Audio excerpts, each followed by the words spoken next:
তো আমি যেটা বলছিলাম যে ফেরেশতার অস্তিত্বের উপর আলোচনা করলাম, বাস্তবে কেমনে প্র্যাকটিক্যালি দেখবেন ফেরেশতা আছে।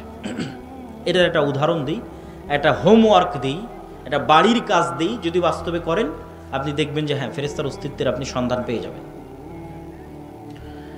সেটা হচ্ছে, কোথাও যদি বিমানের টিকিট থাকে, ট্রেনের টিকিট থাকে, বাসের টিকিট থাকে, পরীক্ষা থাকে, ভাইভা থাকে, তাহলে যেই লেভেলের নিয়ত থাকে যে আজকে আমার 11টায় ট্রেন আছে, ধরা লাগবে, আজকে আমার 6টায় বিমান আছে, ধরতে হবে, ওর চাইতে বেশি লেভেলের নিয়ত করবেন যে আগামীকাল ফজরের সালাত আছে, উঠতে হবে।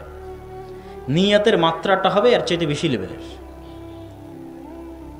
প্লেন থাকলে, বিমান থাকলে, বাস থাকলে যেই লেভেলের নিয়ত হয়, ধরা লাগবে, পরীক্ষা থাকলে, ভাইভা থাকলে, তার চাইতে বেশি লেভেলের নিয়ত হবে যে আপনি ফজরের সালাত আদায় করবেন আগামীকাল। এখন আগামীকাল ফজরের সালাতে উঠবেন, তো আমরা ফেরেশতার অস্তিত্বের পরীক্ষা নিব, তাই না? তো ফেরেশতার অস্তিত্বের যেহেতু পরীক্ষা নিব, তাহলে তার মানুষকে বলার দরকার নাই যে ভাই, আব্বা, আম্মা, ভাই, বোন, যে আমাকে একটু ফজরে উঠিয়ে দিন।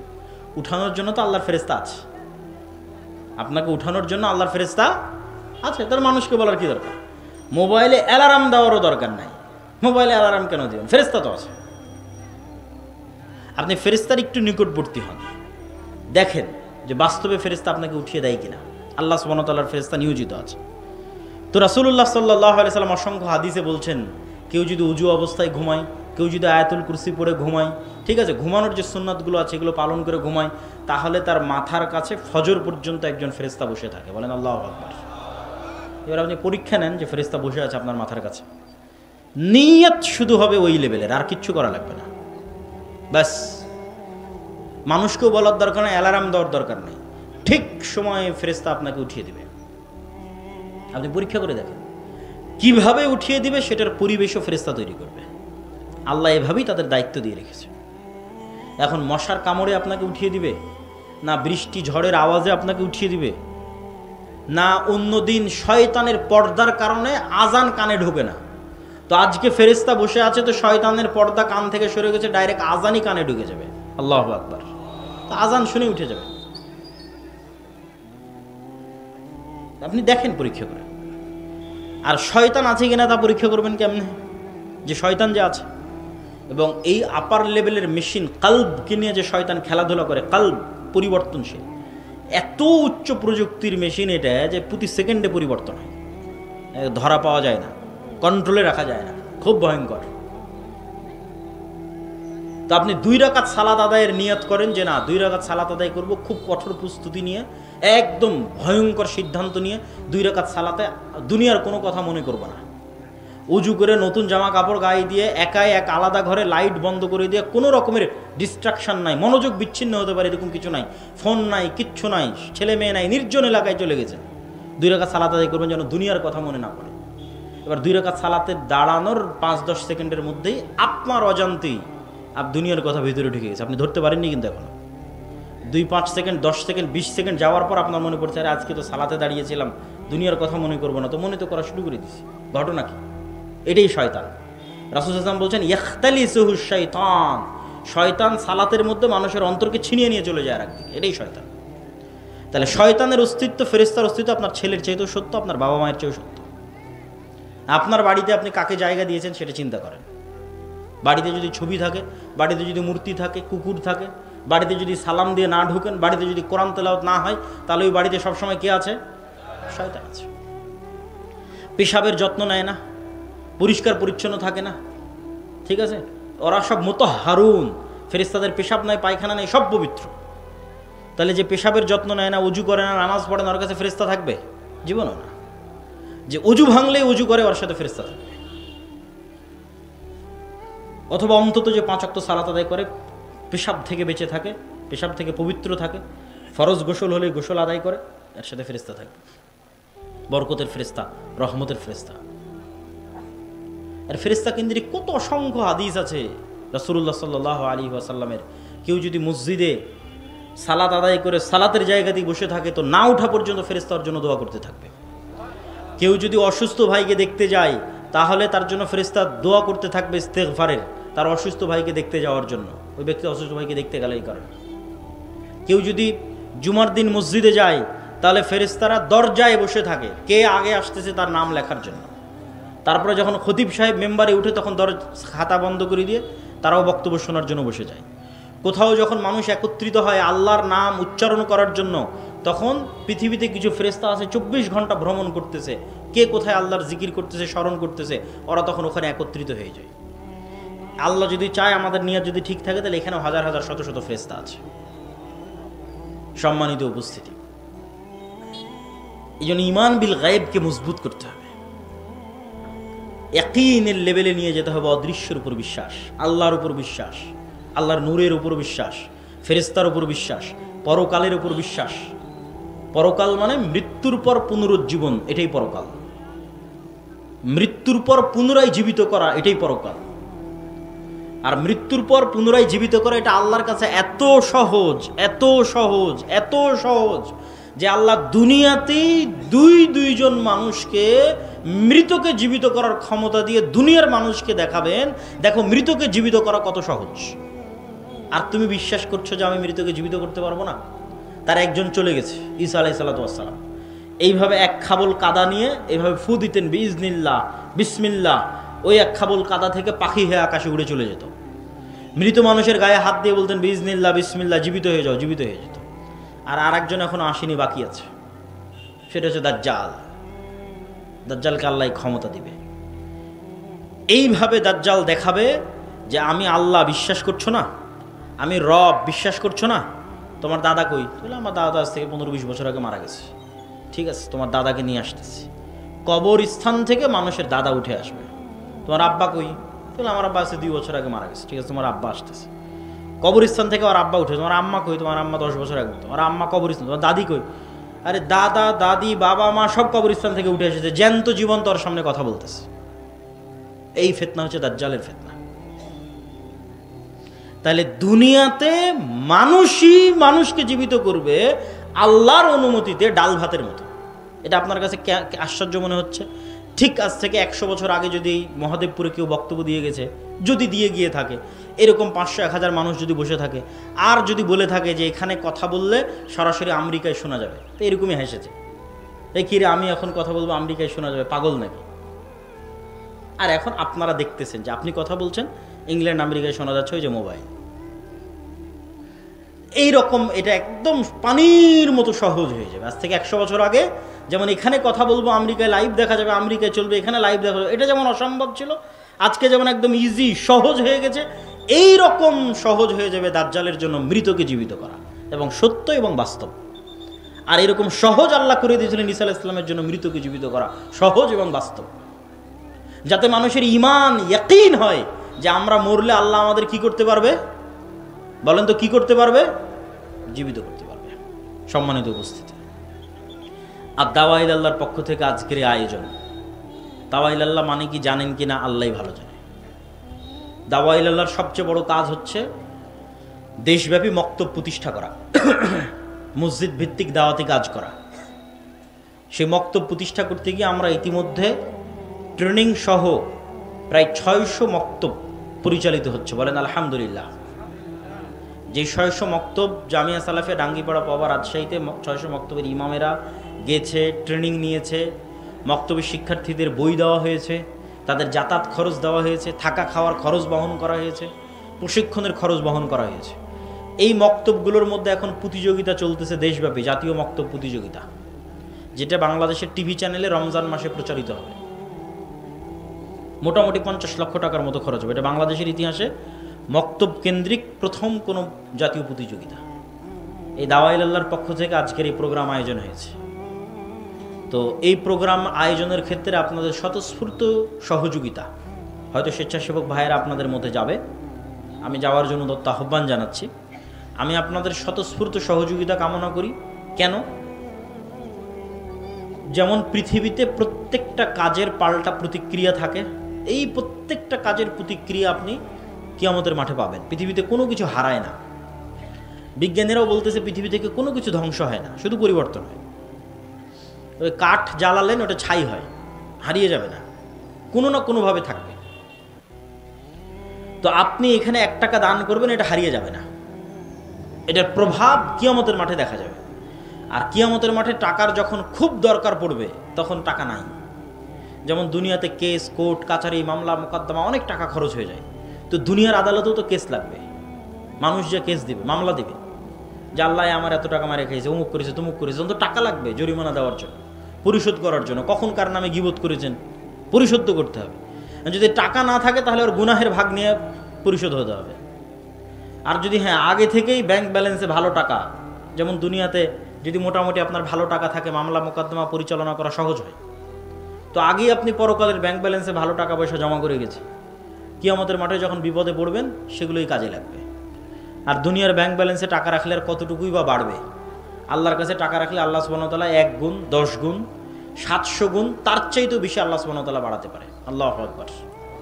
সম্মানিত উপস্থিতি, তাহলে ফেরেশতার অস্তিত্বের বাস্তবতা বোঝানোর জন্য আমরা কিছু হাদিস রাসূলুল্লাহ সাল্লাল্লাহু আলাইহি ওয়াসাল্লামের যুগে সাহাবীরা কিভাবে ফেরেশতাদের কথা বিশ্বাস করতেন, সাহাবীরা কেমনে রাসূল সাল্লাল্লাহু আলাইহি ওয়াসাল্লামের যুগে ফেরেশতাদের উপর ঈমান রাখতেন, সেটা সম্পর্কে কিছু হাদিস আজকে আপনাদের সামনে তুলে ধরি, যাতে আপনাদের বুঝতে সুবিধা হয়। বিশ্বাস করতে অন্তত পার্থক্যটা বুঝতে পারেন যে আমার আপনার বিশ্বাসের লেভেল কোথায় আর সাহাবীদের বিশ্বাসের লেভেল কোথায়। সাহাবীরা কোন লেভেলে ঈমান রাখতো যে ফেরেশতা আছে, আর আমরা কোন লেভেলে ঈমান রাখি যে ফেরেশতা আছে। বক্তব্যের মধ্যে আমি আবারও অনুরোধ করব যে আপনারা যারা ডানে বামে দাঁড়িয়ে আছেন তারা দয়া করে বসে পড়েন, পিছনের দিকে যারা দাঁড়িয়ে আছেন তারাও বসে পড়েন। আমাদের মেহমানরা আস্তে আস্তে যেন আমরা কেউ দাঁড়িয়ে না থাকি। আবু হুরায়রা রাদিয়াল্লাহু তাআলা আনহু থেকে বর্ণিত, তিনি বলেন, একদিন রাসূল সাল্লাল্লাহু আলাইহি ওয়াসাল্লাম আবু বকর বসে আছেন, তো এক ব্যক্তি এসে আবু বকর রাদিয়াল্লাহু তাআলা আনহুকে গালিগালাজ করছে, শাতামা আবা বকরিন। তো রাসূলুল্লাহ সাল্লাল্লাহু আলাইহি ওয়াসাল্লাম পাশে বসে থেকে ইয়াজাব ওয়া ইয়াতাবাসসাম, আল্লাহ নবী মুচকি হাসতেছেন। ওই ব্যক্তির গালাগালি এবং বকাঝকার মাত্রা যখন অনেক বেশি হয়ে গেল, তখন আবু বকর রাদিয়াল্লাহু তাআলা আনহু সহ্য করতে পারলেন না, রদ্দা আলাইহি, তার কথার উত্তর দেওয়া শুরু করলেন। ফাগাদিবান নবী সাল্লাল্লাহু আলাইহি সাল্লাম, আল্লাহর নবী রাগান্বিত হয়ে গেলেন, স্থান ছেড়ে দিয়ে চলে গেলেন। আবু বকর রাদিয়াল্লাহু তাআলা আল্লাহর নবীকে গিয়ে জিজ্ঞেস করলেন, যখন আমাকে বকছিল তখন হাসছিলেন, আর যখন আমি উত্তর দিলাম তখন রেগে গেলেন, কারণ কি? রাসূল সাল্লাল্লাহু আলাইহি ওয়াসাল্লাম বলছেন, কানা মাআকা মালাকুন ইয়ারুদ্দু আনকা, তোমার ফেরেশতা তোমার পক্ষ থেকে উত্তর দিচ্ছিল যতক্ষণ তুমি চুপ ছিলে, আর যখন তুমি মুখ খোলা শুরু করেছো তখন ফেরেশতা চলে গেছে, ওয়াকা আশ-শাইতান, ওখানে শয়তান ঢুকে গেছে, ফালাম আকুন লিআকউদা মা আশ-শাইতান, আর আমি শয়তানের সাথে থাকতে পারি না। আন জাবির রাদিয়াল্লাহু তাআলা আনহু আন্নাহু ক্বাল, জাবির রাদিয়াল্লাহু তাআলা থেকে বর্ণিত, তিনি বলেন, রাসূলুল্লাহ সাল্লাল্লাহু আলাইহি সাল্লাম বলেছেন, সাদ বিন মুআজ, বিখ্যাত আনসারী সাহাবী, আউস খাজরাজ গোত্রের প্রধান, তার মৃত্যুতে ইহতাজ্জালাহু আরশুর রহমান, আল্লাহর রহমানের আরশ কেঁপে উঠেছিল, ওয়া ফুতিহাত লাহু আবওয়াবুস সামা, আসমানের দরজাগুলো খুলে দেওয়া হয়েছিল, ওয়া শাহিদাহু সাবউনা আলফাম মিনাল মালাইকা, আর তার জানাজায় ৭০,০০০ ফেরেশতা অংশগ্রহণ করেছিল। হাদিস সহিহ বুখারী, সহিহ মুসলিম। আয়েশা রাদিয়াল্লাহু তাআলা থেকে বর্ণিত, তিনি বলেন, ক্বালাত ইন্নামা কানাত জানাযাতু সাদ ইবনে মুআয সাকিলাতান আলাল কওম, সাদ ইবনে মুআযের জানাজা খুব ভারী মনে হচ্ছিল মানুষের কাছে। তো যখন রাসূলুল্লাহ সাল্লাল্লাহু আলাইহি সাল্লামের কাছে এই কথা পৌঁছলো, তিনি বললেন, ইন্নাল মালাইকাতা কানাত তাহমিলু,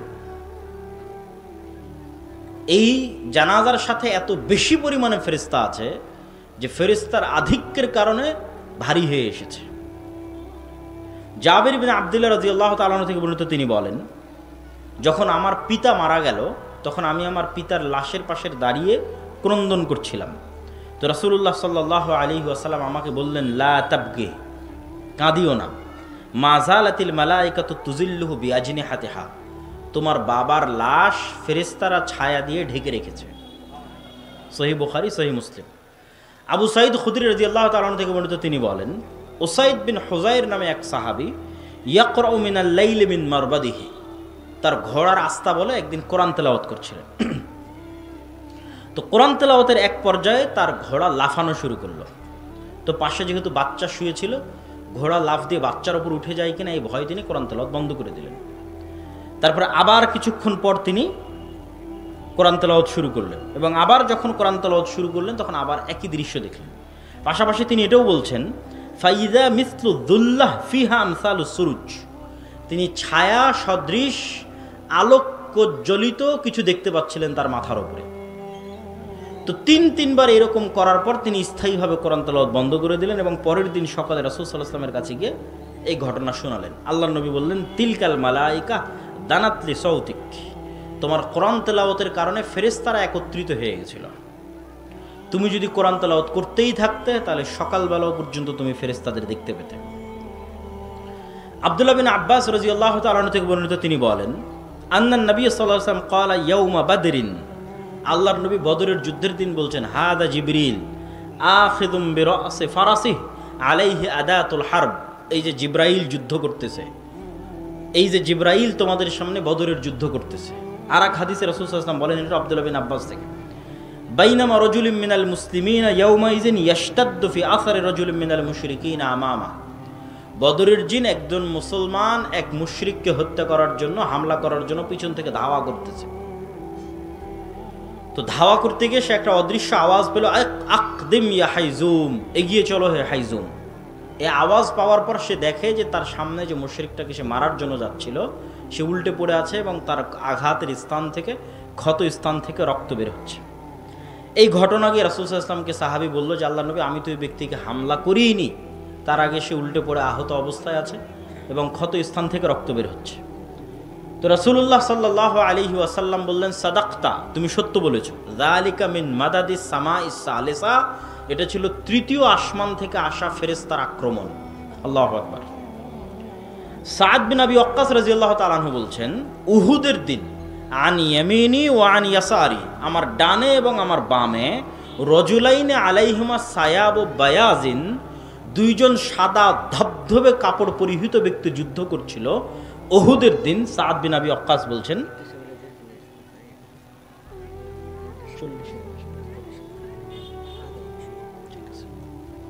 আমার ডানে এবং বামে দুইজন সাদা ধবধবে পোশাকধারী ব্যক্তি যুদ্ধ করতেছে। মা রাআইতুহুমা ক্বাবলু ওয়ালা বাদ, আমি তাদেরকে আগেও কোনোদিন দেখিনি, পরেও কোনোদিন দেখিনি। আমি এই ঘটনা গিয়ে রাসূল সাল্লাল্লাহু আলাইহি ওয়াসাল্লামকে বললেন, আল্লাহর নবী বললেন, ইউকাতিলানি আশাদ্দাল কিতাল ওয়া হুমা জিবরাইল ওয়া মিকাইল, আল্লাহর নবী বললেন, তোমার দুই পাশে যে দুইজন মুজাহিদ সাদা ধবধবে পোশাক পরে যুদ্ধ করতেছিল ভয়ঙ্করভাবে, এরা দুইজন আর কেউ নয়, জিবরাইল এবং মিকাইল। হাদিস সহিহ মুসলিম 2414। আয়েশা রাদিয়াল্লাহু তাআলা আনহা বলছেন, রাসূলুল্লাহ সাল্লাল্লাহু আলাইহি ওয়াসাল্লাম লাম্মা রাজা রাসূলুল্লাহ সাল্লাল্লাহু আলাইহি ওয়াসাল্লাম মিনাল খান্দাক, আল্লাহর নবী খন্দকের দিন যুদ্ধ থেকে ফিরে এসেছেন। খন্দকে মক্কা এবং তার আশেপাশের আরব গোত্রগুলো একত্রিত হয়ে 1 মাস ব্যাপী মদিনাকে ঘিরে রেখেছিল। পরে বিশাল ঝড়ে সব ছত্রভঙ্গ হয়ে গেছে। তো আল্লাহর নবী এটাকে বিজয় মনে করে ঘরে ফিরে এসেছেন, অস্ত্র রেখে দিয়েছেন, গোসল করতে যাবেন। তো জিবরাইল এসে বলছেন, ওয়াজাআতা সিলাহ ওয়াল্লাহি মা ওয়াজাআনা, আপনি অস্ত্র রেখে দিয়েছেন, আমরা তো অস্ত্র রাখিনি। জিবরাইল কেন অস্ত্র রাখেনি? জিবরাইল এই জন্য অস্ত্র রাখেনি যে খন্দকের যুদ্ধে 3টা ইহুদি গোত্র গাদ্দারি করেছিল, বানু কুরাইজা, বানু কাইনুকা, বানু নাজির। এই 3টা ইহুদি গোত্র মদিনা সনদে আল্লাহর নবীর সাথে চুক্তিবদ্ধ আছে যে মদিনার ওপর যেই আক্রমণ করুক না কেন আমরা তোমাদের সাথে একতাবদ্ধ থাকব। ঠিক এখন যেমন বাংলাদেশের সব রাজনৈতিক দলগুলো মনে মনে একতাবদ্ধ হচ্ছে, হ্যাঁ আগের সরকারের বিরুদ্ধে আমরা একতাবদ্ধ, তাহলে এই চুক্তি কেউ ভঙ্গ করে গাদ্দারি করে যদি কেউ আগের সরকারকে পুনর্বাসন করার চেষ্টা করে, তো সেম অবস্থা যে মদিনার সব পক্ষ একমত যে মদিনায় আক্রমণ করলে আমরা মুহাম্মদ সাল্লাল্লাহু আলাইহি ওয়াসাল্লামের সাথে আছি। কিন্তু এই কথা বলার পরেও 3টা ইহুদি গোত্র এই গত 1 মাস তলে তলে মক্কার মুশরিকদের সহযোগিতা করেছে। এটা মুহাম্মদ সাল্লাল্লাহু আলাইহি ওয়াসাল্লামও জানে, ফেরেশতারাও জানে, আল্লাহও জানে। তো জিবরাইল এসে বলছে, আমরা তো অস্ত্র রাখিনি, যুদ্ধ তো মক্কার মুশরিকদের সাথে শেষ হয়েছে, গাদ্দারদের সাথে তো শেষ হয়নি, মুনাফিকদের সাথে তো শেষ হয়নি, অতএব এক্ষুনি বের হন।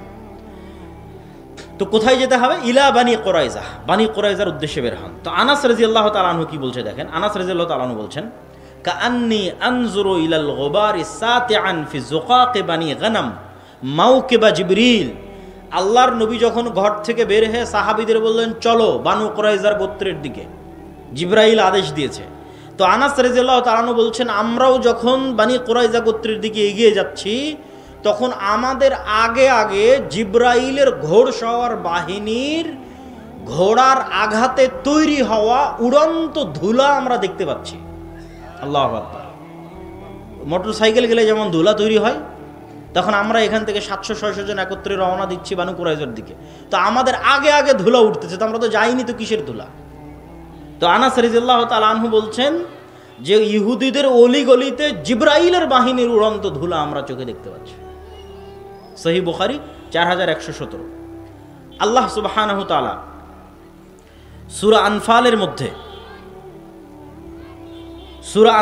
মধ্যে, সূরা আলে ইমরানের মধ্যে, সূরা আহজাবের মধ্যে আসমান থেকে বদর, উহুদ, খন্দক, হুনাইনে তিনি ফেরেশতা অবতীর্ণ করেছেন এই মর্মে আয়াতে স্পষ্টভাবে আল্লাহ বলেছেন, ইস্তাস্তাগীসুনা রাব্বাকুম ফাস্তাজাবা লাকুম আন্নী মুমিদ্দুকুম বিআলফিম মিনাল মালায়েকা। তোমাদের প্রতিপালক 1000 ফেরেশতা পাঠিয়ে তোমাদের সহযোগিতা করেছে। ইস্তাকুলু লিল মুমিনিনা আলাই ইয়াকফিয়াকুম আন ইউমিদ্দাকুম রাব্বুকুম বিসালাসাতি আলাফিম মিনাল মালায়েকা মুনজিলিন। তোমাদের প্রতিপালক 3000 ফেরেশতা অবতীর্ণ করে সহযোগিতা করেছেন। হাযা ইমদিদকুম রাব্বুকুম বিখামসাতি আলাফিম মিনাল মালায়েকাতি মুসাওয়িমিন। সারিবদ্ধভাবে 5000 ফেরেশতা অবতীর্ণ করে তোমাদের প্রতিপালক সহযোগিতা করেছে। ইয়া আইয়ুহাল্লাযীনা আমানু যকুরু নি'মাতাল্লাহি আলাইকুম ইয জাআতকুম জুনুদুন ফাআরসালনা আলাইহিম রিহান ওয়া জুনুদান লাম তারাওহা। খন্দকের যুদ্ধে আমরা 2টা বাহিনী পাঠিয়েছিলাম, একটা বিশাল ঝড়ো বাতাস আর একটা এমন সেনাবাহিনী যাকে তোমরা দেখতে পাও না, সেটা হচ্ছে ফেরেশতার সেনাবাহিনী। আব্দুল্লাহ বিন জুবাইর রাদিয়াল্লাহু তাআলা আনহু থেকে বর্ণিত, তিনি বলেন, সামি'তু রাসূলুল্লাহ সাল্লাল্লাহু আলাইহি ওয়াসাল্লাম ইয়াকুল ফি কতল হানজালা ইবনে আবি আমির। হানজালা রাদিয়াল্লাহু তাআলা আনহু বাসর ঘর থেকে বেরিয়ে যুদ্ধ করে শহীদ হয়েছে। সাহাবীরা বলছে তাকে গোসল দিতে হবে। তো রাসূলুল্লাহ সাল্লাল্লাহু আলাইহি ওয়াসাল্লাম বলছেন, ইন্না সাহিবাকুম তুগাসসিলুহুল মালায়েকা। হানজালাকে গোসল দেওয়ার দরকার নেই, এই জন্য যে হানজালাকে ইতিমধ্যে ফেরেশতারা গোসল দিয়ে ফেলেছে। সম্মানিত উপস্থিতি, আরো অসংখ্য হাদিস রাসূলুল্লাহ সাল্লাল্লাহু আলাইহি ওয়াসাল্লামের জীবদ্দশায় ফেরেশতাদের সংক্রান্ত পেশ করা যাবে। রাসূলুল্লাহ সাল্লাল্লাহু আলাইহি ওয়াসাল্লাম একদিন বসে আছে এরকম মাজমায়, একজন অপরিচিত ব্যক্তি আসলেন, এসে আল্লাহ নবীকে জিজ্ঞেস করছে, ইসলাম কি বলেন, ঈমান কি বলেন, ইহসান কি বলেন। সাহাবীরা বলছে, ওর চেহারায় সফরের আলামত নাই এবং আমরা কোনোদিন দেখিনি। এখনকার মদিনা যত ছোট, সেই কালের মদিনা আরো ছোট, হাতে গোনা যায় একটা গ্রামের মানুষকে। এক গ্রামের সবাই সবাইকে চিনে, 500-600 মানুষ, 500-600 ঘর, সবাই চিনে। তা আমরা চিনিও না, আর এই তো বিমান আর রকেটের সফর নয়, মরুভূমির সফর, সফরের আলামতও নাই। একদম ইস্ত্রি করা সাদা ধবধবে জামা গায়ে দিয়ে আসলে যেমন হয়, আমরা তো গাড়িতে আসছি, তবুও কত সফরের আলামত গায়ে লেগে আছে। তো যখন জিজ্ঞেস করে শেষে বিদায় নিয়ে চলে গেল, তখন রাসূল জিজ্ঞেস, জানো কে ছিল? তো বলে, না, আপনি এবং আল্লাহ ভালো জানেন। তো বলে, জিবরাইল এসেছিল তোমাদেরকে দিন শেখানোর জন্য। তাহলে ওনারা স্বচক্ষে ফেরেশতাদের দেখতেছে, ফেরেশতাদের অস্তিত্বকে স্বচক্ষে দেখছে, ফেরেশতাদের অস্তিত্বের প্রভাব স্বচক্ষে দেখছে, স্বচক্ষে অনুভব করছে। রাসূলুল্লাহ সাল্লাল্লাহু আলাইহি ওয়াসাল্লাম বলছেন, আজকে জিবরাইল আসেনি। কেন আসেনি? বাড়িতে মূর্তি এই জন্য, ছবি এই জন্য। ছবি সরাও, জিবরাইল আসবে। লা ইয়াদখুলুল মালায়েকাতু ফি বাইতিন, ওই বাড়িতে ফেরেশতা প্রবেশ করে না যে বাড়িতে কুকুর আছে আর ছবি আছে। রাসূলুল্লাহ সাল্লাল্লাহু আলাইহি ওয়াসাল্লাম বলছেন যে জিবরাইল আমাকে এত বেশি পরিমাণে মিসওয়াক করতে বলে, আমার মুখের গন্ধে জিবরাইলের কষ্ট হয়। আমার এবং আপনার কাছে মনে হয় কোনো গন্ধ নাই, কিন্তু ওই যে কুকুরের ঘ্রাণ শক্তি বললাম সূক্ষ্ম, তা আমার এবং আপনার কাছে মনে হচ্ছে কোনো গন্ধ নাই, কিন্তু এই মানবিক গন্ধই ফেরেশতাদের কষ্ট দেয়। তাহলে মুহাম্মদ সাল্লাল্লাহু আলাইহি ওয়াসাল্লামের পবিত্র মুখের গন্ধ যদি ফেরেশতারা কষ্ট পায়, তাহলে যে সারাদিন বিড়ি আর সিগারেট খাচ্ছে, ওর কাছে ফেরেশতা থাকবে না শয়তান থাকবে? আবার বলেন, ওর কাছে ফেরেশতা থাকবে না শয়তান থাকবে? শয়তান। ফেরেশতা থাকার কোনো সুযোগ নাই। ও শয়তানের বন্ধু এবং শয়তানের গোলাম। ওর অন্তরের রূহ মারা গেছে, ওর মুখের রূহ মারা গেছে, এই নূর মারা গেছে, নাই। এটা চোখের পাওয়ার যেমন সত্য, ওই নূরের অস্তিত্ব তেমন সত্য। কানের শ্রবণ শক্তির পাওয়ার যেমন সত্য, ওই নূরের অস্তিত্ব তেমন সত্য। ওর হৃদয়ের নূরের অস্তিত্ব তেমন সত্য। সম্মানিত উপস্থিতি, তাহলে সাহাবায়ে কেরাম গায়েবের উপর কঠোর থেকে কঠোর ঈমান রাখতেন, এই জন্য তারা কখনো দুনিয়ামুখী ছিলেন না, এই জন্য তারা কখনো ইসলামের বিজয়ের জন্য কম্প্রোমাইজ করেননি, কম্প্রোমাইজের আদর্শকে তারা অবলম্বন করেননি, কেননা তারা ইমান বিল গায়েব ইয়াকিনের পর্যায়ে ছিল। আর আমাদের ইমান বিল গায়েব নাই, এই জন্য আমাদের আজকে এই দশা।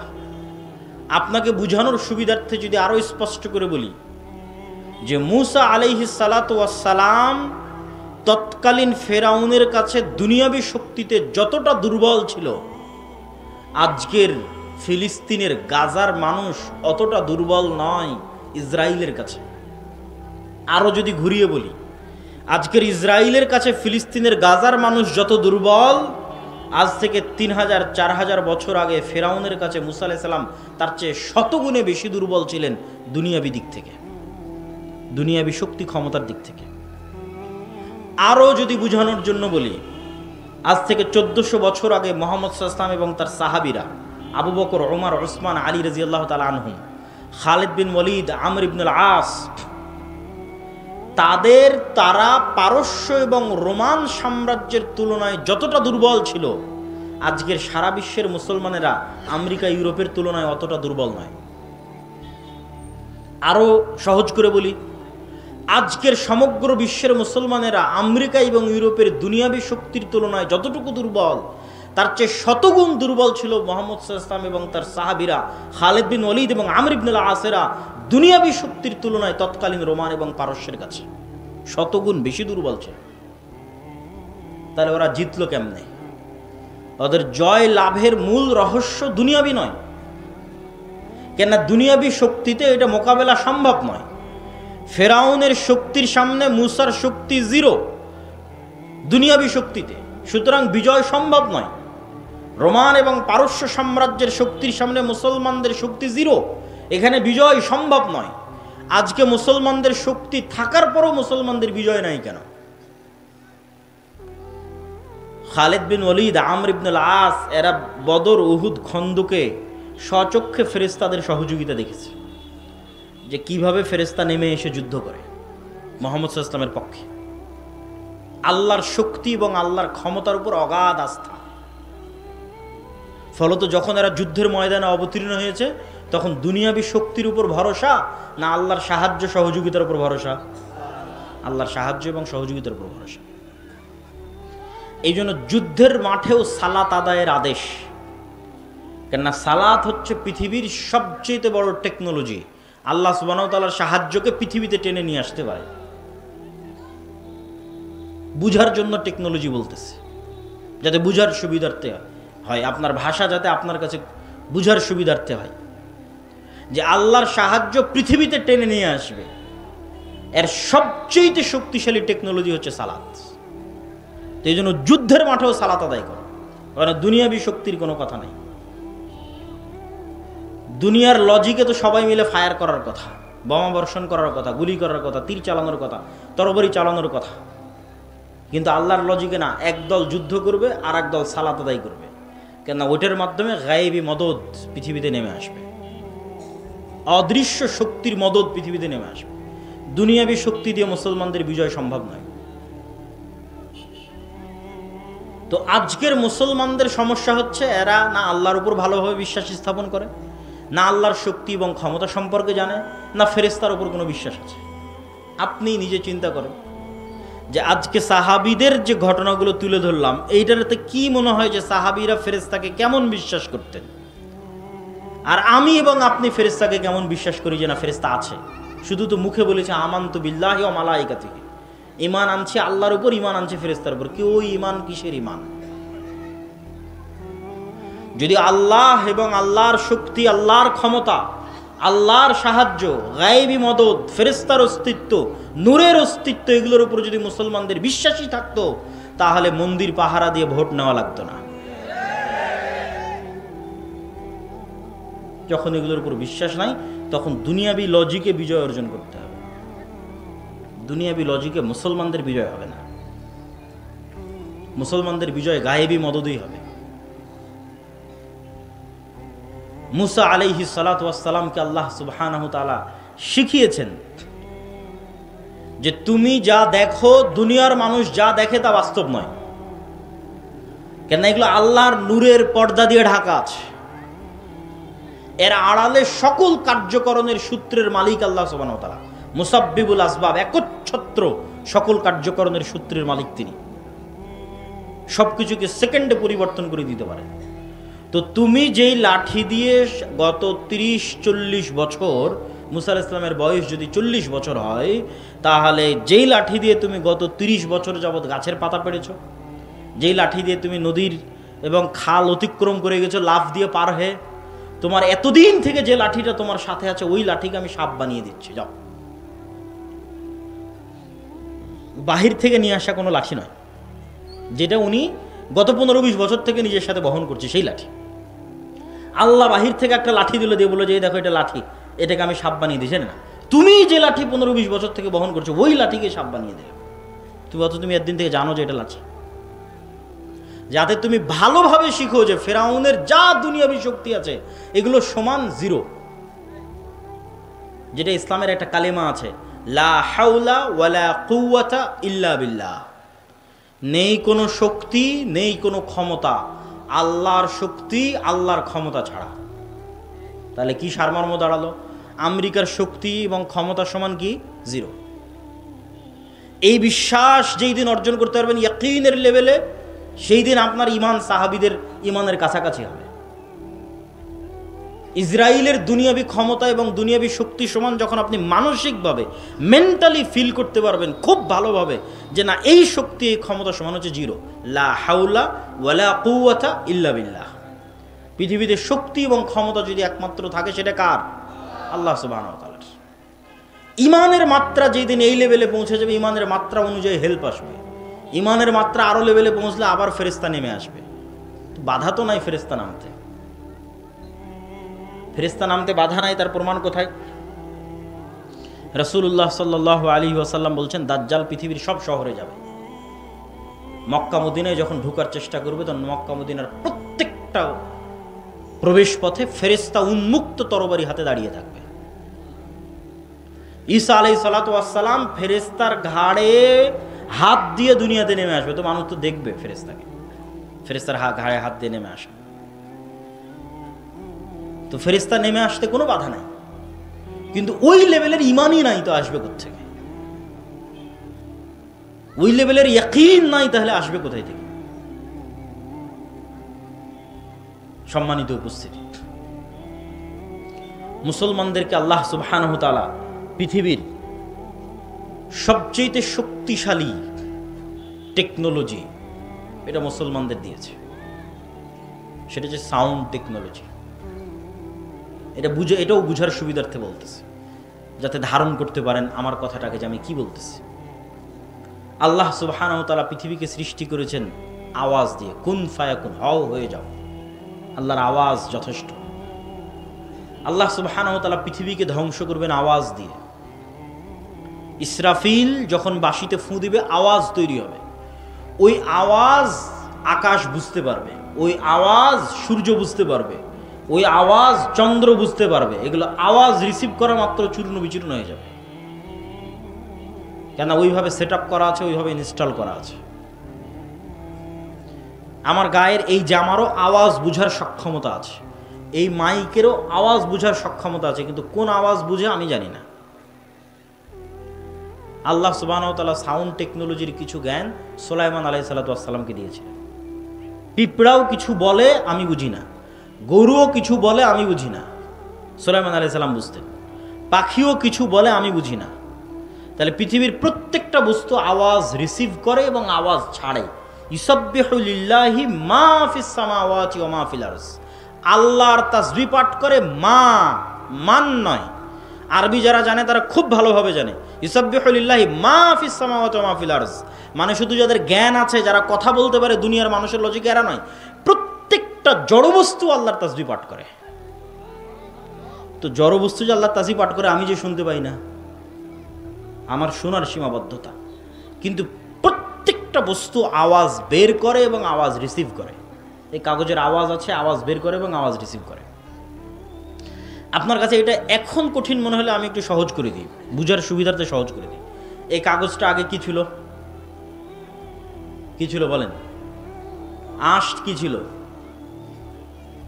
হ্যাঁ, কোনো একটা গাছের ছাল বাকলা অথবা তুলা, আমাদের কাপড় তুলা ছিল, ওইটা কোথায় ছিল? গাছে ছিল, তাই না? এবার গাছ যখন দেখবেন তখন আপনার ব্রেনে কাজ করবে যে গাছের জীবন আছে, এটা তো বোঝা যায়। গাছের জীবন আছে এটা বোঝা যায় না? ও বড় হয় কিভাবে, ধান দেয় কিভাবে, আম দেয় কিভাবে, ফল দেয় কিভাবে? তো যে আম ধান ফল দিতে পারে ও কথাও বলতে পারে। আজকে ওর কথা বোঝার ক্ষমতা আমার নাই, তাহলে এটা আলাদা কোনো অস্তিত্বশীল নয়। সব জিনিস আপনি দেখেন ঘুরে ফিরে কোনো না কোনো একটার সাথে কানেক্টেড, আল্লাহর প্রকৃত অস্তিত্বের সাথে কানেক্টেড।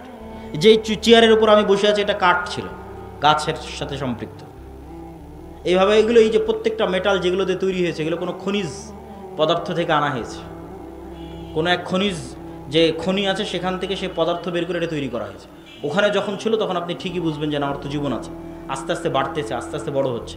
এখন ওখান থেকে বের করে আপনি ক্যামেরা বানিয়েছেন, তাই এখন কথা বলতে পারে না, শুনতে পারে না, এটা ভুয়া কথা। ইরানের রাজধানীতে এবং কাতারে হামাসের এবং ইরানের যে বিজ্ঞানীদের হত্যা করা হয়েছে, এর বেশিরভাগগুলোকে মোবাইল বিস্ফোরণে হত্যা করা হয়েছে। এই জন্য আফগানিস্তানের সরকার মাঝখানে সম্পূর্ণ নেটওয়ার্ক এবং ইন্টারনেট বন্ধ করে দিয়েছিল ভয়ে। আমি এখানে বসে থাকবো, এই মোবাইল ওয়েভ রিসিভ করতে পারে, ওয়েভ রিসিভ করে দেখেই তো কথা বুঝতে পারি আমি, মানে কথাটা তো ওয়েভের মাধ্যমে আসতেছে, আমি মেসেজ দিচ্ছি ওয়েভের মাধ্যমে যাচ্ছে। তো যখন কোনো এক লেভেলের ওয়েভ ছাড়বে, যেই লেভেলের ওয়েভ ছাড়লে এটা এখানেই বিস্ফোরণ হয়ে যাবে। এই টেকনোলজি ইসরায়েল অর্জন করেছে। তো ঠিক যেমন এই মোবাইল আজকের আধুনিক প্রযুক্তিতে ওয়েভ রিসিভ করতে পারে, আল্লাহ সুবহানাহু তাআলার মাধ্যমে এই মোবাইল আওয়াজও রিসিভ করতে পারে। সাউন্ড টেকনোলজি, আওয়াজ, এটা পৃথিবীর সবচেয়ে শক্তিশালী। এটা বিজ্ঞানীদের পক্ষে আবিষ্কার করাও সম্ভব নয়, ভবিষ্যতেও কোনোদিন সেভাবে তারা আবিষ্কার করতে পারবে না। এইটা আল্লাহ মুসলমানদের দিয়েছে। সেটা কি? সেটা হচ্ছে কোরআন। কোরআন কার সাউন্ড, কার আওয়াজ? এটা আল্লাহর আওয়াজ, সাউন্ড। কোরআন যেটা আমরা তেলাওয়াত করতেছি এটা স্বয়ং আল্লাহর আওয়াজ, এটা স্বয়ং আল্লাহ সুবহানাহু ওয়া তাআলার সাউন্ড। এই জন্য রাসূল সাল্লাল্লাহু আলাইহি ওয়াসাল্লাম বলতেছে যে কিয়ামতের পূর্ব মুহূর্তে আল্লাহু আকবার ধ্বনিতে প্রাচীর পড়ে যাবে, শহর বিজয় হবে আল্লাহু আকবার ধ্বনিতে। জিকির এই জন্য খুব পাওয়ারফুল। জাকারিয়া আলাইহিস সালাতু ওয়াস সালাম যখন আল্লাহ সুবহানাহু ওয়া তাআলার কাছে চাইলেন সন্তান, বার্ধক্য বয়স, তা আল্লাহ সন্তানের ওয়াদা দিলেন, তিনি বুঝতে পারছেন না কেমনে সন্তান হবে। তখন আল্লাহ বলছেন তুমি সকাল সন্ধ্যে জিকির করো। এই সকাল সন্ধ্যে জিকিরই এই অসম্ভবকে সম্ভব করে দিবে যে বার্ধক্য বয়সে তোমার বন্ধে স্ত্রীর সন্তান হয়ে যাবে। কেননা সকাল সন্ধ্যার জিকির তো সাউন্ড তৈরি করবে। লা ইলাহা ইল্লাল্লাহ, লা হাওলা ওয়ালা কুওয়াতা ইল্লা বিল্লাহ, সুবহানাল্লাহি বিহামদিহি সুবহানাল্লাহিল আযীম। তো এই সাউন্ডগুলো যেমন এখন ইনস্ট্যান্ট ওয়েভের মাধ্যমে আমেরিকা পৌঁছে যাচ্ছে, কোনো না কোনোভাবে এগুলো সরাসরি আল্লাহ সুবহানাহু ওয়া তাআলার কাছে পৌঁছে যাচ্ছে, সাথে সাথে আল্লাহ সুবহানাহু ওয়া তাআলা সাথে সাথে শুনতে পাচ্ছে। তখন এগুলো পুনরায় এগুলোর প্রভাব পৃথিবীতে ফিরে আসতেছে। কোরআন তেলাওয়াত করতেছেন, এটা শক্তি, পাওয়ার হাউস। কোরআন বুঝা, কোরআনের জ্ঞান অর্জন করা, সালাত আদায় করা, এগুলো হচ্ছে মুসলমানদের শক্তির জায়গা। ঈমান বিল গায়েব, এগুলো হচ্ছে মুসলমানদের শক্তির জায়গা। সম্মানিত উপস্থিতি, ফেরেশতার অস্তিত্বের উপর বিশ্বাস স্থাপনের একটা উদাহরণ দিয়ে আজকের বক্তব্যের শেষের দিকে যাব। এতক্ষণ তো ফেরেশতাদের ঈমান বিল গায়েবের একটা পার্টের আলোচনা করেছি আজকে, সেটা হচ্ছে ফেরেশতাদের অস্তিত্ব। 6টা ঈমান বিল গায়েব। আমাদের একটা বই আসতেছে সামনে, আল্লাহর পথে যাত্রা। আগামী 6-7 নভেম্বর সালাফি কনফারেন্সে কিছু কপি পাওয়া যাবে। আগামী 6-7 মানে এই 3-4 দিন পরে, আগামী বৃহস্পতিবার শুক্রবার, এখান থেকে বেশি দূরে নয়, আল জামিয়া সালাফে ডাঙ্গিপাড়া পাওয়া রাজশাহী। দেশ বিদেশের আলেম ওলামা উপস্থিত থাকবে। আপনাদের দাওয়াত থাকলো, উপস্থিত হবেন তো ইনশাআল্লাহ? ইনশাআল্লাহ। রাসূলুল্লাহ সাল্লাল্লাহু আলাইহি ওয়াসাল্লাম এক দোয়াতে বলছেন, আল্লাহুম্মা জাআল ফি কলবি নূরা, হে আল্লাহ আপনি আমার অন্তরে নূর তৈরি করে দিন। ওয়া ফি লিসানি নূরা, আমার জিহ্বায় নূর তৈরি করে দিন। ওয়া ফি সামঈ নূরা, আমার দৃষ্টিশক্তি শ্রবণ শক্তিতে নূর তৈরি করে দিন। ওয়া ফি বাসারি নূরা, আমার দৃষ্টিশক্তিতে নূর তৈরি করে দিন। ওয়া মিন ফাওকি নূরা, আমার উপরে নূর তৈরি করে দিন। ওয়া মিন তাহতি নূরা, আমার নিচে নূর তৈরি করে দিন। ওয়া আন ইয়ামিনি নূরা, আমার ডানে নূর তৈরি করে দিন। ওয়া আন শিমালি নূরা, আমার বামে নূর তৈরি করে দিন। ওয়া মিন আমামি নূরা, আমার সামনে নূর তৈরি করে দিন। ওয়া মিন ফাওকি নূরা, আমার উপরে নূর তৈরি করে দিন। ওয়া মিন খালফি নূরা, আমার পিছনে নূর তৈরি করে দিন। ওয়াজআল ফি নাফসি নূরা, আমার অন্তরে আমার নাফসে নূর তৈরি করে দিন। ওয়া আযিম লি নূরা, এবং আমার নূরকে বাড়িয়ে দিন, আমার নূরকে পূর্ণতা দান করুন। নূর পৃথিবীতে অস্তিত্বশীল একটি বিষয়,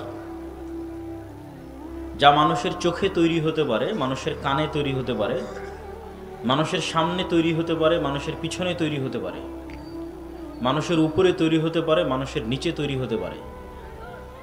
আপনার চোখের পাওয়ার যেমন বাস্তব, কানের শ্রবণ শক্তির পাওয়ার যেমন বাস্তব। কেউ ভালো দেখে তো কেউ কম দেখে, সে চশমা লাগিয়েছে। তো পাওয়ারের কম বেশি তো আর চোখ দিয়ে দেখা যায় না যে কোথায় পাওয়ার কম বেশি হলো, কিন্তু যে ব্যবহার করছে সে ঠিকই বুঝে যে না, আমার চোখের পাওয়ার কমে গেছে। তো চোখের পাওয়ার যেমন বাস্তব, কারো স্মৃতিশক্তি ভালো, কারো স্মৃতিশক্তি খারাপ। একটা পড়া কেউ একবার পড়লেই মুখস্থ হয়, আর একটা পড়া কেউ 10 বার পড়লেও মুখস্থ হয় না। এটা তো ব্রেন ফাটিয়েও দেখা যাবে না যে আসলে কি কারণে এটা এরকম হচ্ছে। কিন্তু যার ব্রেন দুর্বল সে ঠিকই বুঝে, যার ব্রেন ভালো সেও ঠিকই বুঝে। মানুষও বুঝে যে এর ব্রেন ভালো, এর ব্রেন দুর্বল। তো এই বিষয়গুলো যেমন অদৃশ্য হওয়ার পরও বাস্তব, না দেখতে পাওয়ার পরও বাস্তব যে মানুষের চোখের দৃষ্টিশক্তির কম বেশি আছে, মানুষের স্মৃতিশক্তির কম বেশি আছে। ঠিক এটাও বাস্তব যে আপনার চোখে নূর আছে না নাই। আপনার চোখের নূর মারা গেছে না আপনার চোখের নূর পাওয়ারফুল আছে। ঠিক যেমন মাইকের আওয়াজের ভলিউমের কম বেশি বাস্তব, এই লাইটের পাওয়ারের ভোল্টেজের কম বেশি বাস্তব। বেশি ভোল্টের লাইট যেমন বেশি জ্বলে, কম ভোল্টের লাইট যেমন কম আলো দেয়, এটা যেমন বাস্তব। আপনার অন্তরের নূর আছে না নাই এটা তেমন বাস্তব। নূর যদি আপনার অন্তরে থাকে তাহলে অন্তর জীবিত আছে, আর যদি অন্তরে নূর না থাকে তাহলে অন্তর মারা গেছে। আপনি পৃথিবীতে জীবন্ত লাশ অবস্থায় বসবাস করছেন। সম্মানিত উপস্থিতি, তাহলে নূর একটা বাস্তব অস্তিত্বশীল জিনিস যা আল্লাহর নবী কামনা করছেন। রাসূল সাল্লাল্লাহু আলাইহি ওয়াসাল্লাম আর এক হাদিসে বলেন, আব্দুল্লাহ বিন আব্বাস রাদিয়াল্লাহু তাআলা আনহু থেকে বর্ণিত, আল্লাহুম্মা আউযু বিনূরি ওয়াজহিক, হে আল্লাহ, আমি আপনার চেহারার নূরের মাধ্যমে পরিত্রাণ চাচ্ছি। আল্লাযী আশরাকাত লাহু যুলুমাত, আসমান এবং জমিন এবং তার মধ্যে যত অন্ধকার আছে সব অন্ধকার আলোকিত হয়েছে আপনার চেহারার নূরের কারণে। সূর্যের নিজস্ব আলো বলে কোনো আলো নাই। আসমান এবং জমিনের যত আলো তৈরি হয়েছে নিজস্ব আলো বলে কোনো আলো নাই।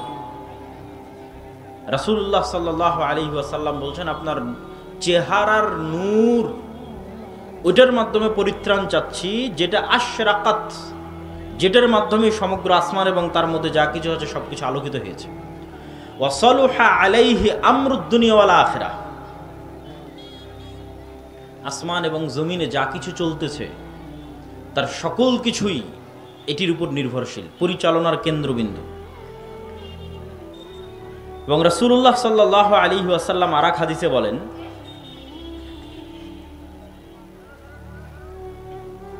আল্লাহ সুবহানাহু তাআলার নিকটে লা লাইলা ওয়ালা নাহার, আল্লাহ সুবহানাহু তাআলার নিকটে কোনো রাত নাই, কোনো দিন নাই।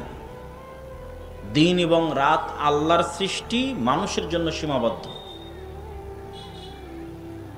আল্লাহ সুবহানাহু তাআলার নিকটে কোনো সময় নাই, কোনো রাত এবং কোনো দিন নাই। রাত এবং দিন মানুষের জন্য। হিজাবুহুন নূর, আল্লাহ সুবহানাহু তাআলার হিজাব হচ্ছে তার নূর, পর্দা হচ্ছে তার নূর। আসমান এবং জমিন এবং আল্লাহর সৃষ্টিজীব এবং আল্লাহর মধ্যে আড় তৈরিকারী হচ্ছে নূর। লাউ কাশাফাহু লা আহরাকাত সুবহাতু ওয়াজহিহি, যদি আল্লাহ সুবহানাহু তাআলা এই নূর সরিয়ে নিতেন, তার চেহারাকে প্রকাশ করে দিতেন, তাহলে তার চেহারার জ্যোতিতে আসমান এবং জমিন ভস্মীভূত হয়ে যেত, জ্বলে পুড়ে ছারখার হয়ে যেত। তো আসমান এবং জমিন টিকে আছে, মানুষ এবং সৃষ্টিজীব টিকে আছে আল্লাহ সুবহানাহু তাআলার চেহারা ঢেকে থাকার কারণে। আল্লাহ সুবহানাহু তাআলার চেহারা ঢেকে আছে কি দিয়ে? নূর দিয়ে। হিজাবুহুন নূর, লাইসা ইনদা রাব্বিকুম লাইলুন ওয়া নাহার, তোমাদের প্রতিপালকের নিকটে কোনো রাত দিন নাই। হুয়া নূরুস সামাওয়াতি ওয়াল আরজ, আল্লাহ নিজেই আসমান এবং জমিনের নূর। কোরআনের আয়াতে আল্লাহ সুবহানাহু তাআলা বলেছেন আল্লাহু নূরুস সামাওয়াতি ওয়াল আরজ, আল্লাহ হচ্ছেন আসমান এবং জমিনের নূর। সম্মানিত উপস্থিতি, এবার আল্লাহ সুবহানাহু তাআলা নূর থেকে তৈরি করেছেন ফেরেশতাকে। খলিকাতিল মালাইকাতু মিন নূর, ফেরেশতারা তৈরি হয়েছে নূর থেকে। আল কোরআন নূর, কোরআন হচ্ছে নূর। আল ইসলাম নূর, ইসলাম হচ্ছে নূর। মানে আপনার অন্তরে, ওই যে বললাম আপনার চোখের পাওয়ারের কম বেশি, লাইটের ভোল্টেজের কম বেশি, তো আপনার অন্তরে কোরআনের নূর যেমন আছে এখানে নূর তেমন বাড়তেছে। আপনার চোখ দিয়ে যত আপনি কোরআন তেলাওয়াত করতেছেন চোখের নূর বাড়তেছে। আপনি যখন ওযু করতেছেন তখন আপনার হাতে নূর তৈরি হচ্ছে, এই নূর কিয়ামতের মাঠে দেখা যাবে। মানুষ তার হাতের ওযুর নূর কিয়ামতের মাঠে দেখতে পাবে। এবার আপনি যখন চোখ দিয়ে অশ্লীল দৃশ্য দেখতেছেন তো ঠিক যেমন চোখের পাওয়ার কমে যায় মানুষের, ওইভাবে আপনার চোখের নূর মৃত্যুবরণ করতেছে, কমে যাচ্ছে, নাই হয়ে যাচ্ছে। কান দিয়ে যখন গান শ্রবণ করতেছেন তখন কানের নূর নাই হয়ে যাচ্ছে। যখন কোনো গুনাহে লিপ্ত হচ্ছেন তখন অন্তরে কালো দাগ পড়তেছে, কালো দাগ পড়ে যাওয়ার কারণে অন্তরের নূর হারিয়ে যাচ্ছে। আপনি অন্ধকারাচ্ছন্ন অবস্থায় আছেন, আলোকিত অবস্থায় নয়। এই জন্য আল্লাহ সুবহানাহু তাআলা এবং রাসূলুল্লাহ সাল্লাল্লাহু আলাইহি ওয়াসাল্লাম কোরআনকে, ইসলামকে, এগুলোকে নূর বলেছেন। যেমন আল্লাহ সুবহানাহু ওয়া তাআলা পবিত্র কোরআন মাজিদে বলেন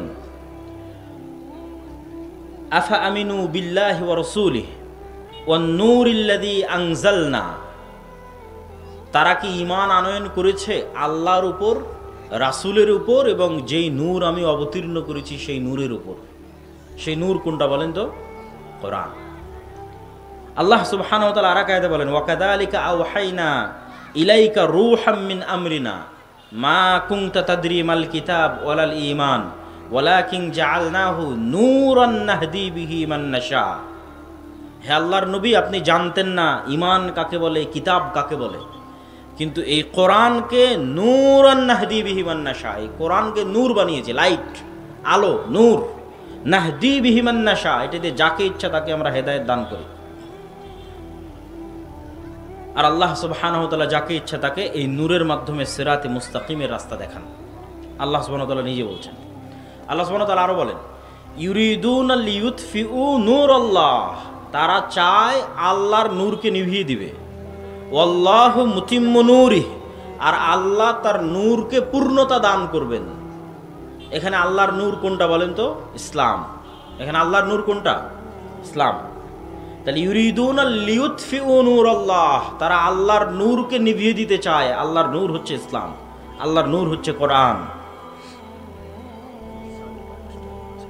ইয়া আইয়ুহাল্লাযীনা আমানুত্তাকুল্লাহ ওয়া আমিনু বিরাসূলিহি ইউতিকুম কিফলাইন মির রাহমাতিহি ওয়া ইয়াজআল লাকুম নূরান তামশুনা বিহি। মানুষের আমল যে নূর তৈরি করবে এ বিষয়ে আল্লাহ সুবহানাহু ওয়া তাআলা স্পষ্টভাবে পবিত্র কোরআন মাজিদে বলেছেন ওয়াল্লাযীনা আমানু মাআহু নূরুহুম ইয়াসআ বাইনা আইদিহিম ওয়া বিআইমানিহিম। কিয়ামতের মাঠে মানুষ দেখবে তাদের আমলের নূর তাদের ডানে বামে বিচ্ছুরিত হচ্ছে এবং সিরাতে মুস্তাকিম অতিক্রম করবে, সিরাত অতিক্রম করবে, পুল সিরাত অতিক্রম করবে দুনিয়াতে যত বেশি নূর অর্জন করেছে সেই নূর দিয়ে। ওয়াল্লাযীনা আমানু মাআহু নূরুহুম ইয়াসআ বাইনা আইদিহিম, তাদের ডানে এবং বামে তাদের আমলের নূর বিচ্ছুরিত হতে থাকবে কিয়ামতের মাঠে। আল্লাহ সুবহানাহু ওয়া তাআলা পবিত্র কোরআন মাজিদে আরো বলেন, ওয়াল্লাযীনা আমানু বিল্লাহি ওয়া রাসূলিহি উলাইকা হুমুস সিদ্দিকুনা ওয়াশ শুহাদা ইনদা রাব্বিহিম লাহুম আজরুহুম ওয়া নূরুহুম। যারা সিদ্দিক এবং শুহাদা, তাদের যেমন নেকি আছে তেমন তাদের নূরও আল্লাহর কাছে পাওনা আছে। কিয়ামতের মাঠে তারা তাদের নূর পাবে, যে নূর দুনিয়াতে অর্জন করেছে। ইসলামের প্রতি আমল করেছে, নূর অর্জন করেছে। কোরআন তেলাওয়াত করেছে, নূর অর্জন করেছে। ওযু করেছে, নূর অর্জন করেছে। সালাত আদায় করেছে, নূর অর্জন করেছে। এগুলো সব বাস্তবে যেমন আপনি লাইট বন্ধ হয় এবং নিভে যাওয়া দেখছেন, ঠিক আপনার অন্তরের নূর আছে অথবা নাই এটা বাস্তব। আপনার চোখে নূর আছে অথবা নাই এটা বাস্তব। ইয়াউমা তারাল মুমিনিনা ওয়াল মুমিনাত, কিয়ামতের দিন মুমিন এবং মুমিনারা দেখবে নূরুহুম বাইনা আইদিহিম ওয়া বিআইমানিহিম, দেখবে তাদের আমলের নূর ছুটে বেড়াচ্ছে তাদের ডানে এবং তাদের বামে। বুশরাকুমুল ইয়াউমা জান্নাত, তোমাদের জন্য আজকে সুসংবাদ, এই নূর ধারণকারীদের জন্য সুসংবাদ হচ্ছে জান্নাত। সম্মানিত উপস্থিতি, নূর থাকলে হৃদয় জীবিত আছে, নূর নাই হৃদয় মারা গেছে, মৃত্যুবরণ করেছে। নূরের হৃদয় পরিপূর্ণ অবস্থায় আছে, শয়তান ভয়ে পালাবে। এটা হচ্ছে আপনার নফসে, আপনার হৃদয়ে নূরের পাওয়ারের প্রভাব। যেমন খুব ভয়ঙ্কর প্রজ্বলমান লাইটের দিকে যেমন তাকানো যায় না, সূর্যের দিকে যেমন তাকানো যায় না, আল্লাহ সুবহানাহু ওয়া তাআলার চেহারা যেমন এই চর্মচক্ষু দিয়ে দেখা যায় না, ঠিক কারো হৃদয়ের নূর যদি এতটা প্রভাবশালী হয় তো শয়তান ধারে কাছে আসবে না। যেমন উমর রাদিয়াল্লাহু তাআলা আনহুকে দেখে শয়তান রাস্তা পরিবর্তন করে নিত।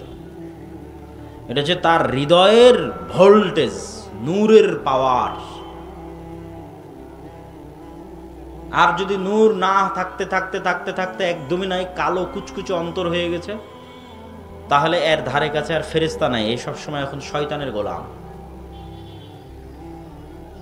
পৃথিবীতে মানুষ দুই ধরনের জীবের সাথে বন্ধুত্ব করে। মানুষের সাথে মানুষের বন্ধুত্ব যত সত্য, মানুষের সাথে মানুষের সম্পর্ক যত সত্য, তার চেয়ে বেশি সত্য মানুষের সাথে ফেরেশতার বন্ধুত্ব, তার চেয়ে বেশি সত্য মানুষের সাথে শয়তানের বন্ধুত্ব। কেন?